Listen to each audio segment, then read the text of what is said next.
भारत के सहयोगी देश ऑस्ट्रेलिया में सत्ता बदल गई है। प्रधानमंत्री स्कॉट मॉरिसन चुनाव हार गए हैं और लेबर पार्टी के एंथनी अल्बनीज़ चुनाव जीत गए हैं। चुनाव के परिणाम सामने आते ही स्कॉट मॉरिसन ने हार मान ली थी। स्कॉट मॉरिसन के समय में भारत के साथ ऑस्ट्रेलिया के संबंध मजबूत हुए हैं। स्कॉट मॉरिसन मोदी जी को अपना निजी दोस्त मानते थे। स्कॉट मॉरिसन ने भारत और अमेरिका के साथ मिलकर चीन को घेरने का एक भी मौका छोड़ा नहीं था। उन्होंने संयुक्त राज्य अमेरिका और ब्रिटेन के साथ मिलकर एक नया संगठन ऑकस का गठन किया था। एंथनी को चीन के समर्थक बताए जाते हैं। अब चीन और ऑस्ट्रेलिया करीब आ रहे हैं, इनमें कोई आश्चर्य की बात नहीं है। नए पीएम एंथनी चीन के लेबर पार्टी के प्रशंसक हैं। उनसे अपने लेबर नेता पेंगी वोंग को ऑस्ट्रेलिया के विदेश मंत्री बनाने की उम्मीद है। यह पेंगी वोंग चीनी मलेशियाई मूल की है। वह बहुत ही अच्छी तरह से चाइनीज लैंग्वेज बोलती है।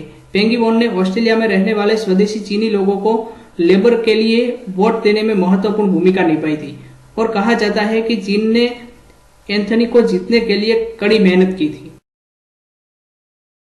एंथनी की जीत का चीन के सरकारी मीडिया ग्लोबल टाइम ने भी स्वागत किया है। ऑस्ट्रेलिया के राजदूत बेरी ओ'फेरल ने ऑस्ट्रेलिया भारत के संबंधों के बारे में संदेह को खारिज कर दिया है। उन्होंने कहा है कि एंथनी भारत के भी उतने ही करीब है जितने चीन के करीब है।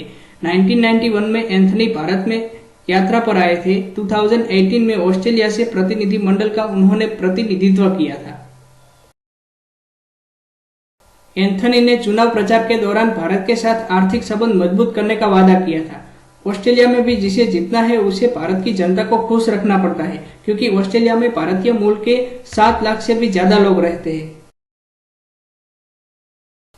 एंथनी को हल्के में भगवाधारी माना जाता है।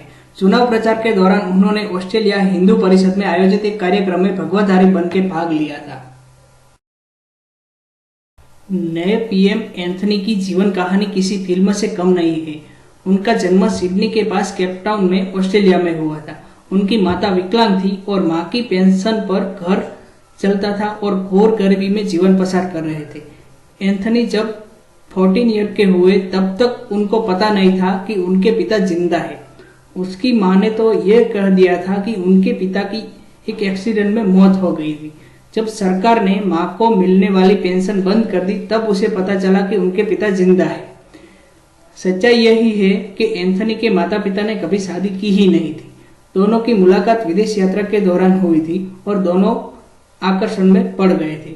उनके पिता क्रूज में मैनेजर थे। दोनों 7 महीने तक क्रूज में रहे थे। ब्रिटेन और एशिया की यात्रा दरमियान जब एंथनी की माता सिडनी लौटी तब वह 4 महीने की प्रेगनेंसी थी। मां ने अपने बेटे को नाजायज बच्चा कोई ना कहे इसलिए ये बात बताई नहीं थी। जब 2002 में एंथनी की माता की मौत हुई थी तब वो एक बार अपने पिताजी से मिले थे। एंथनी जब 12 साल के थे तब से वो आंदोलन और लोक कल्याण के कार्य कर रहे हैं।